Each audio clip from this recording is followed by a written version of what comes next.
বিভিন্ন পদের ভর্তার ভেতর এই টমেটো ভর্তাটা আমার খুব প্রিয়। সম্পূর্ণ ভিডিওটি দেখার এবং আমার চ্যানেলটিকে সাবস্ক্রাইব করার অনুরোধ রইল। আজ বাজার করতে গিয়ে এই পাকা টমেটোগুলো দেখে ভর্তা খেতে খুব ইচ্ছা করলো। আসসালামু আলাইকুম, ওয়েলকাম টু নাজনীস কিচেন।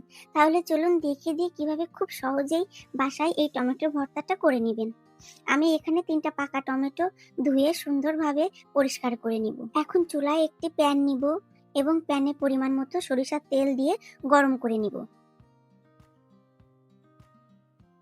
বন্ধুরা দেখুন, আমি এখানে টমেটোটা 2 ভাগ করে কেটে নিয়েছি এবং টমেটোর মুখটাও সুন্দরভাবে কেটে ফেলে দিয়েছি।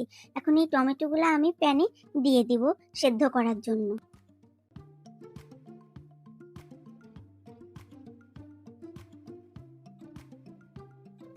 সমস্ত টমেটোগুলো ভালোভাবে সুন্দর করে সাজিয়ে তার উপর 1 চামচ লবণ ছিটিয়ে দিব এবং এখানে 4 কোয়া রসুনও এই টমেটোর সঙ্গে সিদ্ধ করতে দিব। এ পর্যায়ে গ্যাসের ফ্লেম ফুল করে দিয়ে একটা ঢাকনি দিয়ে ঢেকে 10 মিনিট সেদ্ধ করতে দিব। এখন 10 মিনিট পর বন্ধুরা দেখুন, টমেটোটা খুব ভালোভাবে সেদ্ধ হয়ে গেছে।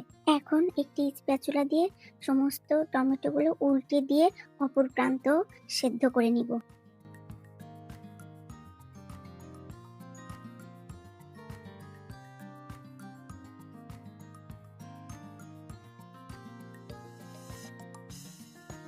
এবার অপর প্রান্ত সিদ্ধ করার জন্য আরো 5 মিনিট ঢেকে কুক করব। 5 মিনিট পর বন্ধুরা দেখুন, টমেটোগুলো কি দারুণভাবে সেদ্ধ হয়ে মেল্ট হয়ে গেছে। এখন এই পর্যায়ে টমেটোগুলো ঠান্ডা করে একটা চিমটি দিয়ে টমেটোর উপরের স্কিনটা ফেলে দিব। তারপর একটি আলু ম্যাশারের সাহায্যে সমস্ত টমেটোগুলো ভালোভাবে ম্যাশ করে নিব।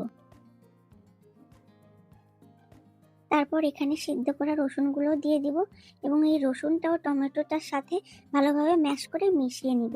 এখন 2টা শুকনা ঝাল নিয়ে এই শুকনা ঝালের উপর লবণ ছিটিয়ে দিয়ে শুকনা ঝাল 2টা ভালোভাবে ডলে মেখে নিব। তারপরে শুকনা ঝালের উপর পেঁয়াজ কুচি এবং কাঁচা ঝাল কুচি দিয়েও ভালো করে মেখে নিব এবং এখানে কিছুটা সরিষার তেল দিব। বন্ধুরা, এখানে কাঁচা ঝাল এবং শুকনা ঝাল দিলে টেস্টটা খুব ভালো আসবে। তারপর শেষে এখানে কিছু ফ্রেশ ধনিয়ার পাতা দিয়ে সমস্ত উপকরণের সাথে টমেটোটা ভালোভাবে মেখে নিলেই খুবই কম সময়ে রেডি হয়ে যাবে আমার অতুলনীয় স্বাদের টমেটো ভর্তা। আজ এই পর্যন্তই। সম্পূর্ণ ভিডিওটি দেখার জন্য ধন্যবাদ।